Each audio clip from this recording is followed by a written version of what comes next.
प्रशासनिक अधिकारी रहते हुए पोखरण के अंदर रंगे हाथ पैसे लेते हुए पकड़ा गया। उस अधिकारी को यहां जिला प्रशासन आदेश निकालकर गैर कानूनन अधिकृत करते हैं। आदेश की भाषा आप देखो, आदेश की भाषा क्या है, बिल्कुल अलग और नीचे व्यवहार अलग। और ये कानूनन नहीं है, गैर कानूनन है। हर कोई अच्छी तरह से जानता है कि वो व्यक्ति की कृत्य क्या है। पोखरण के अंदर भी थे, उस समय तत्कालीन सरकार हम लोगों की थी। मैं जो सरकार में उन लोगों को भी चेताना चाहता हूं, उसकी कीमत हम भुगत चुके हैं। हम इस थार में बाड़मेर जैसलमेर के अंदर 9 सीटों में से 1 सीट क्यों जीते, वो इस तरह के कृत्य के कारण जीते। नमस्कार थार परिवार के पत्रकार साथियों, इस देश में बहुत मुद्दे हैं, विश्व में बहुत मुद्दे हैं, बहुत बातें भी है, वो तमाम बातें बहुत महत्व है। बड़े लोगों की भी बात है, लोकतंत्र के अंदर जो सबसे बड़े पद पर बैठे हुए हैं उनकी भी व्यक्तिगत बातें भी। कल हमने हमारे प्रधानमंत्री जी आदरणीय नरेंद्र मोदी जी थार में आए थे बीकानेर, जब उन्होंने नई बात करी कि उनके खून में सिंदूर बहता है। 2014 में आदरणीय नरेंद्र मोदी जी ने टोक्यो में ये बात करी कि मेरे खून में पैसा बहता है, नशों में खून भी बहता है। इस तरह की और कई, ट्रंप जी जो अमेरिका के राष्ट्रपति जी है, वो कहते हैं कि ये भी ऑपरेशन सिंदूर को नजरअंदाज करो। हम बैठे हैं हिंदुस्तान, पाकिस्तान और अमेरिका और व्यापार की बात करें, ट्रेड की बात करें, इस तरह के हजारों लाखों और मुद्दे हैं इस देश और दुनिया के अंदर। पर थार के आम निवासी के सामने बहुत बड़ी विकराल समस्या और संकट।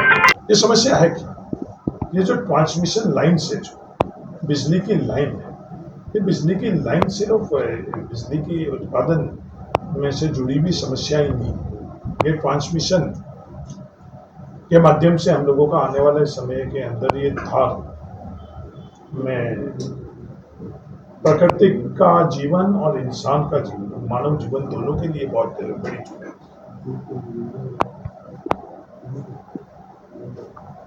राजस्थान के अंदर 2030 तक 115 गीगावाट का लक्ष्य रखा है। जो 115 गीगावाट का लक्ष्य रखा हुआ है, वो सबसे ज्यादा इसका उत्पादन कहाँ होता है? ये उत्पादन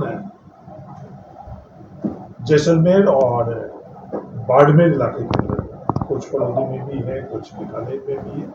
तो ये तमाम जो 115 गीगावाट का जो लक्ष्य है वो थार में, थार के अलावा बाहर का कोई इलाका नहीं जिसमें ही। अब जब उत्पादन हो रहा है, उत्पादन को ट्रांसमिशन, जो उत्पादित विद्युत है उसको आगे ले जाने के लिए, नेशनल ग्रिड में ले जाने के लिए ट्रांसमिशन लाइन्स ले।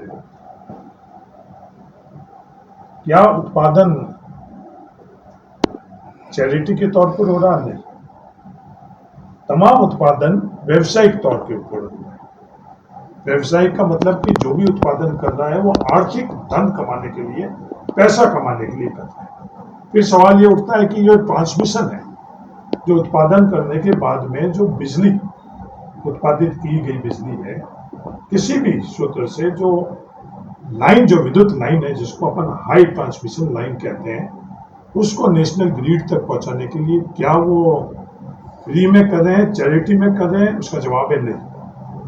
जितनी भी कंपनी, चाहे पावर ग्रिड जिसको हम लोगों के यहाँ ये कह रहे हैं कि सरकारी कंपनी, सरकारी कंपनी नहीं, ये पीएसयू प्रॉफिट अर्निंग कंपनी या कोई दूसरे स्टेरलाइट जैसी और दूसरी कंपनी है, वो तमाम जो लाइनें लगा रही है, वो लाइनें लगाने के बाद में उस लाइन के माध्यम से जो विद्युत लेकर जाएंगे, जो बिजली लेकर जाएंगे, उसके लिए पैसे लेंगे। ये बात भी हमको समझने की आवश्यकता है। पर आज हो क्या रहा है? पहले भी अपन सब लोगों ने इसके संदर्भ में बात की, ये पॉलिसी बनी हुई, पॉलिसी पर्याप्त है। सबसे बड़ी बात हम लोगों के सामने ये है, इससे पहले भी यहाँ राष्ट्रीय हित के अंदर जो काम हुए उसमें किसानों को, आप जहाँ बैठे हो उससे चंद किलोमीटर दूर जेएसडब्ल्यू, वो विद्युत उत्पादन राष्ट्रीय हित के लिए था। बादरेस में 21,000 रुपये प्रति बीघा का कंपनसेशन दिया गया, और उसी फील्ड के अंदर जब आप सब लोगों का सहयोग, ये मैं नहीं कह रहा हूं कि मैंने करवाया, सभी का सहयोग रहा, उसमें पत्रकारों का भी सहयोग रहा, किसानों का भी रहा, प्रशासन का भी रहा, सरकार का भी रहा, मैं इसका श्रेय मैं नहीं दे रहा। तो 3.5 लाख रुपए उन किसानों का। ऑयल फील्ड के अंदर हम लोग, ऑयल फील्ड में के अधिकार किसके पास है? ऑयल फील्ड का अधिकार ओएनजीसी के पास है। ये ओएनजीसी क्या? ओएनजीसी भी पब्लिक यूनिट है, पीएसयू। उसके लिए भी जब यहाँ जमीन अधिग्रहण की गई, क्या ये डीएलसी के माध्यम से की गई? नहीं। अपन सब लोगों ने सामूहिक तौर पर प्रयास किया, तो उनको, जो किसान थे, उनको हमने डीएलसी से कई गुना पैसा उनको दिया। पर आज क्या हो रहा है? आज ये जो ट्रांसमिशन लाइन्स लग रही है, उस ट्रांसमिशन लाइन के क्या कानूनन तौर के ऊपर हम लोग यहाँ नीचे धरातल में जो प्रक्रिया अपना रहे हैं वो सही है, गलत है? सबसे पहले सवाल ये होता है। पहली बात तो ये क्या कानून है? ये सबको ये कहते हैं कि साहब ये कानून है, भारत सरकार का कानून है। हाँ, अब थार के लोग भी पढ़ लिख गए, थार के लोग आईएएस भी बन गए हैं, थार के लोग दूसरे क्षेत्रों के अंदर, तो हम लोगों को भी पता कानून क्या। जिस टेलीग्राफ एक्ट की ये बात करते हैं, उस टेलीग्राफ एक्ट को ईमानदार से यहाँ लागू कर रहे हैं? नहीं। मैं सरकार और प्रशासन को ये कहना चाहता हूँ, ये सवाल करना चाहता हूँ कि आप उसको लागू कर रहे हो? उसका उत्तर है नहीं। ये टेलीग्राफ एक्ट है क्या? टेलीग्राफ एक्ट जिसके माध्यम से आप पुलिस को भेज रहे हो, जिसके माध्यम से आप प्रशासन को भेज रहे हो, मैं जिला प्रशासन और सरकार को कह रहा हूँ कि आप सही भेज रहे हो? नहीं भेज रहे। मैं कहने के लिए नहीं कह रहा हूँ। ये टेलीग्राफ एक्ट जो है, ये आप लोगों के सामने है, इसके अंदर प्रावधान है। ये प्रावधान क्या है? टेलीग्राफ एक्ट के अंदर प्रावधान है कि कंपनी अगर काश्तकार सहमत नहीं होता है या काश्तकार, उन दोनों में से किसी को इस लाइन के लिए और ट्रांसमिशन के जो पोल है उसके लिए अगर आपत्ति होगी, तो वो जिला कलेक्टर के पास अपील कर रहा है।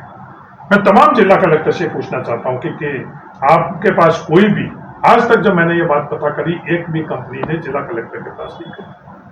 तो आप खुद कानून को अपने हाथों में ले लो।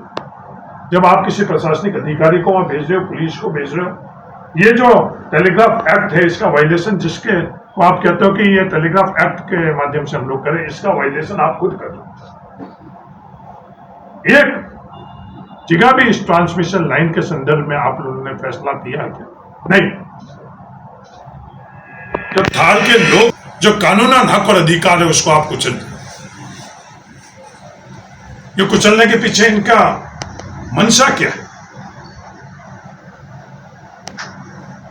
आज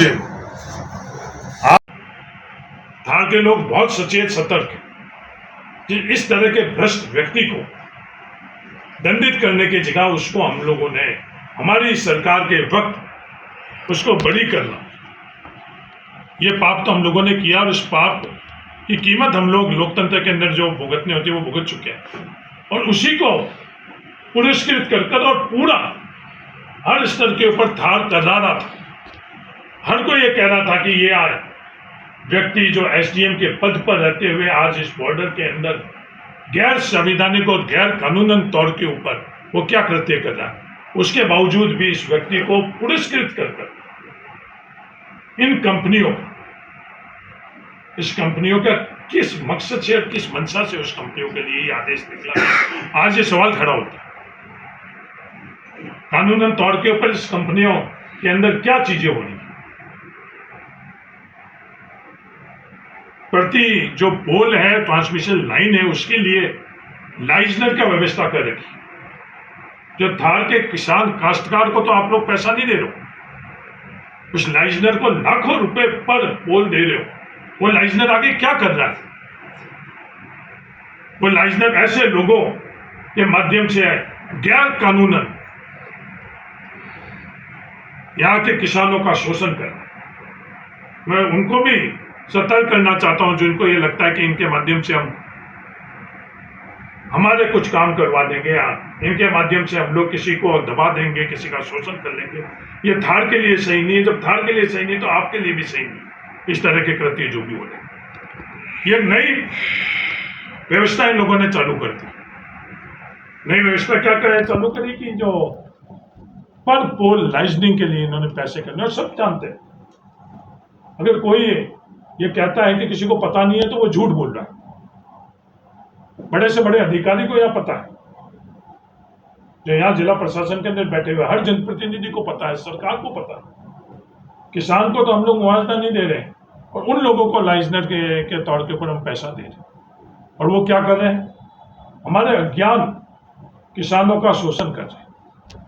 अज्ञान किसानों का शोषण, एक व्यक्ति को तो हजारों रुपए दे रहे हैं और दूसरे व्यक्ति को वो लाखों रुपए दे रहे हैं। यहाँ जो कंपनियां आई हुई है, ओरिया कंपनी है भिंडियाना के अंदर, प्रधान का जब कहा तो उसको 3 लाख रुपए कंपनसेशन दे दिया गया। किसी गरीब व्यक्ति के लिए है, उसको हजारों रुपए भी नहीं दे रहे। इस तरह का कृत्य क्या थार में हम लोगों की इजाजत है? क्या संविधान में इजाजत है? नहीं। और ये समस्या बढ़ेगी। मेरे परिवार के प्रिय धारवासियों, ये समस्या बढ़ेगी और ये हम सबके घरों को में आएगी। हमारे परिवार के अंदर अगर शीर्ष स्थान पर कोई है, उनमें से एक मगराज जी जैन पद्मश्री, उनके खेत के अंदर भी 1 लाइन नहीं निकली है, 2 लाइन नहीं निकली है। क्या स्थिति? जिस व्यक्ति ने अपने पूरा जीवन इस थार के लिए दिया, उस व्यक्ति के खेत के अंदर क्या चीज हो रही है? मेरा निवेदन है कि एक बार जाकर आप शिव में देख लो। वो परिवार नहीं बोलता है, क्योंकि उस परिवार ने कभी भी खुद के लिए जीवन नहीं जिया, नहीं तो मगराज जी जैन ने जिया, नहीं कोई दूसरा उनके परिवार के दूसरी पीढ़ी जीवित रही। पर जाकर तो देखो वहां स्थिति क्या है। आज नीचे स्थिति इस तरह की हुई। अब जो ये समस्या है, कानूनन तौर के ऊपर तो मेरा निवेदन है हर व्यक्ति कि सबसे पहले तो इससे हम लोगों को नुकसान क्या होता है। जो ये ट्रांसमिशन लाइन निकल रही है, ये सिर्फ एक तार नहीं है, ये हम लोगों को समझने की आवश्यकता है। इलेक्ट्रोमैग्नेटिक फील्ड है। इलेक्ट्रोमैग्नेटिक फील्ड क्या होता है? वो ये बड़े अधिकारी, बड़े निर्णय करने वाले लोग अपने परिवार को इलेक्ट्रोमैग्नेटिक फील्ड के पास में रहने देंगे नहीं। इन बड़े अधिकारियों के सीईओ है, मैनेजमेंट है, उनके घरों के ऊपर से पास में से इलेक्ट्रोमैग्नेटिक फील्ड को बनाने देंगे नहीं। वो अपने बच्चों के लिए तो जीवन, एक अच्छा जीवन जीना चाहते हैं। और हमारे थार के अंदर वो इलेक्ट्रोमैग्नेटिक फील्ड के माध्यम से आने वाले समय में जो बीमारी और शारीरिक तौर के ऊपर, मानसिक तौर के ऊपर वो जो हम लोगों को कीमत चुकानी पड़ रही है, वो कल्पना से पड़ रही है। ये 1-2 लाइनें नहीं निकलेगी। मैं बड़ी जिम्मेवारी से बोल रहा हूँ। जो लक्ष्य रखा गया उसमें हजारों लाइनें निकलेगी। जब हजारों लाइनें निकलेंगी तो इस इलाके के हर दूसरा तीसरा खेत के ऊपर से लाइन निकलेगी। जब लाइन निकलेगी तो किसी का भी जीवन इससे अलग नहीं रहेगा। हर किसी के जीवन के अंदर प्रत्यक्ष अप्रत्यक्ष के तौर के ऊपर हम लोगों को सुकून, शांति, प्रकृति, सभी प्राकृतिक आपदा के बावजूद भी हमारे परिवार सैकड़ों वर्षों से इस थार में क्यों रह रहे? हमारे परिवार नहीं रह सकते थे हरे भरे इलाके के अंदर? गंगा यमुना के तट के ऊपर परिवार नहीं रह सकते थे? हमारी परंपरा थी जिस पर हमें गर्व है, हमारी संस्कृति थी, हमारी जीवन शैली थी। सभी प्राकृतिक आपदा के बावजूद भी हम लोग इस थार में रहते थे। हमारे पास प्राकृतिक संसाधन नहीं थे, आर्थिक संसाधन नहीं था, पर हमारे जीवन जो स्वर्ग से जीवन, हम दुनिया के अंदर उदाहरण देते कि अगर जीवन का स्वर्ग से तो इस थार का है, वो जीवन हम लोगों से छीन रहे। ये एक साधारण सी परिस्थिति नहीं, बड़ी असाधारण सी परिस्थिति। काश्तकारों को पता नहीं है, एसडीएम जैसे पद पर रहे हुए व्यक्ति काश्तकारों को कहें तो उन काश्तकारों को क्या पता है? पुलिस भेज दी जाती है गैर कानूनन ढंग से। मैं तीसरी बार ये दोहरा रहा हूं, गैर कानूनन ढंग से, क्योंकि जिस टेलीग्राफ एक्ट की आप बात करो, वो टेलीग्राफ एक्ट की को भी मैं आप लोगों को भी बताऊंगा। और आज लैंड होल्डिंग कितनी रह गई, प्रति व्यक्ति हम लोगों के पास जमीनें कितनी रही है? कई काश्तकारों के पास तो ज्यादा है। हमारे जो सबसे वंचित वर्ग है, बैठे थे हम लोगों के से वादा किया था, थाट से वादा किया था कि उसको ओरन के अंदर दर्ज कराएंगे, पर आज भी ओरन के अंदर दर्ज नहीं करा। आज मैं जब आपसे बात कर रहा हूं, इस तरह से ये कहेंगे कुछ और करेंगे कुछ। इन कंपनियों से और जो पीछे जिनके पास मंशा, इनसे अपन सब लोगों को सावधान रहना चाहिए और एकजुट होकर और अपन को इसका मुकाबला करना चाहिए। मैं कोई इंतजार कर रहा था मैं कि कोई इसमें संदर्भ में आज्ञावान हुए, और कोई नहीं हुआ, तो इसलिए मजबूर है। इसमें कोई राजनीतिक माइलेज की लेने के लिए नहीं है। कोई भी भारतीय जनता पार्टी का कोई व्यक्ति अगर इसका नेतृत्व करना चाहता है तो मैं उसका नेतृत्व स्वीकार करता हूँ। निर्दलीय कोई भी नेतृत्व करना चाहता है, मैं उसका नेतृत्व करने के लिए स्वीकार हूँ। मैं एक व्यक्ति के तौर पर, धार के नागरिक के तौर पर जितनी मेरे पास समझ है, ताकत है, मैं उसके पीछे लगाकर इस समस्या का समाधान करना चाहता हूँ।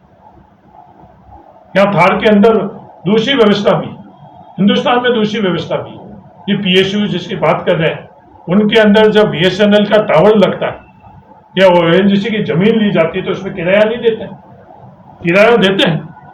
तो क्या ये विकल्प के लिए हम लोगों को आपस में चर्चा कर एकजुट होना चाहिए, नहीं होना चाहिए? कि उसके बाद इन परिवार के लिए हम लोगों को हर साल वहां से खेती से कुछ नहीं मिलता, कई सालों के अंदर एक फसल मिलती है। दुनिया जयपुर में बैठे हुए, दिल्ली में बैठे हुए लोगों को नहीं पता। वो भी जो हमारे न्यूनतम जीवन के लिए जो हमारा ये खेत है, उसको भी आपने, वो अधिकार भी आप छीन। पिछले दिनों जो आंधी आई, उस आंधी के अंदर यही टावर, ये ट्रांसमिशन टावर नीचे गिरे, जो परिवार आसपास रहेंगे, क्या वो बच पाएंगे? हमारी भविष्य बच पाएगी? और जिस तरह के क्वालिटी का जो काम हो रहा है इसमें भविष्य के अंदर, इसके ऊपर भी बहुत बड़ा प्रश्नवाची चिन्ह है कि ये नहीं बच पाएंगे। तो हम लोग देख रहे हैं, जो हम लोग समझ रहे हैं, एक विकल्प तो ये, दूसरा विकल्प, जब ये गजट नोटिफिकेशन, एक और बात, महत्वपूर्ण बात, कि जब ये गजट नोटिफिकेशन निकालते हैं उस वक्त भी गलत मंशा से ये लोग उन काश्तकार का खसरा भी उल्लेखित नहीं करते। उसके पीछे इनका मकसद क्या है? इनका मकसद ये है कि कानूनन तौर के ऊपर वो व्यक्ति, वो काश्तकार कानूनन प्रक्रिया में नहीं जाए, सिर्फ गांव का नाम लिखते हैं। मैं उनको कहना चाहता हूं, मैं सरकार को कहना चाहता हूं, प्रशासन को कहना चाहता हूं, क्या ये सही है? इसी से आपकी नीति और नीयत के ऊपर प्रश्नवाचक चिन्ह लगते हैं। आप जितने गजट नोटिफिकेशन है वो निकाल कर देखें, तो आप खुद झूठ के आधार पर, गलत तत्व और तर्क के आधार पर यह काम करना चाह रहे हो, इस ठार को खत्म करना चाह रहे हो। अब इसका विकल्प एक है कि कोई कॉरिडोर बनाए, उस कॉरिडोर के माध्यम से ये पूरी की पूरी ट्रांसमिशन लाइन से उसको लेकर जाए। एक मैंने कहा किराए के माध्यम से करें, और एक जो मैं विधानसभा में भी बोल चुका हूं, UVDS, ultra high voltage direct current, जो हमारे देश के अंदर ही नहीं, यहां आगरा से दिसपुर के अंदर ये लाइन लग चुकी है हिंदुस्तान के अंदर, बिल्कुल हमारे वो राजस्थान से भी होती जा रही है। इस तरह की जो नई टेक्नोलॉजी आ गई, उसके बावजूद ये पुरानी टेक्नोलॉजी से आप लाइन लेकर, अब सवाल ये उठता है कि इस टेक्नोलॉजी से आम काश्तकारों को नहीं करी। इससे पहले भी मैंने कई दफे बोला, जो संवैधानिक हम लोगों को अधिकार है उनके माध्यम से हम लोग बोले। मैंने विधानसभा में बोली, आपको याद नहीं है तो मैं बता दूं, उससे पहले भी मैंने बोली, मेरी चिट्ठी प्रक्रिया भी थी कि कोई पॉलिसी नहीं बनी हुई। अभी भी जो 3 गुनी डीएलसी के संदर्भ में मैं खुद व्यक्तिगत तौर पर, मैं मीडिया के मार्फत से नहीं, मैं व्यक्तिगत तौर पर भारत सरकार के पास भी गया, व्यक्तिगत तौर पर राजस्थान सरकार के पास भी गया। आप जो हमारे एनर्जी सेक्रेटरी है उनसे फोन करके पूछ लो, पर मैंने मीडिया को नहीं बताया क्योंकि मैं थार के लोगों के बीच के अंदर इसकी प्रतिस्पर्धा नहीं करना चाहता कि हम लोग सब एकजुट होकर कर ये कंपनसेशन जो आज मिल रहा है वो भी पर्याप्त नहीं है। डीएलसी रेट हम लोगों की वो पर्याप्त नहीं, क्योंकि हम लोग जमीन बेचते ही नहीं, हमारे यहाँ जमीन से बड़ा कुछ नहीं है। ये डीएलसी रेट कम होने 15-15, 20-20 हजार डीएलसी रेट। अभी सवाल थोड़ा ये है कि जमीन एक्वायर कर ही नहीं रहे हैं कि टेलीग्राफ एक्ट जिसके माध्यम से कर रहा है इसका वायलेशन है। एक तो एक्विजिशन नहीं हो रहा है, दूसरा ये हो रहा है कि आप कहने कहीं इस तरह की बात हो रही थी, विजय ने कहा मामला दर्ज होगा, जबकि जब मुकेश जी ये जो मैंने एक अधिकारी के संदर्भ में जो उदाहरण दिया मैं इकलौता सुनी है, इससे हम लोगों की इनकी मंशा किस मंशा और मकसद से है सर तो बड़ा सवाल देर दी हुई है। आपको मैं क्या आपके माध्यम से मैं चेताना चाहता हूँ, ये शुरुआत है। ये जो जितनी गीगावाट होगी ये शुरुआत है, ये अभी तक समस्या नहीं हुई है, समस्या विकराल रूप लेनी बाकी है, इसको समझाना चाहता हूँ।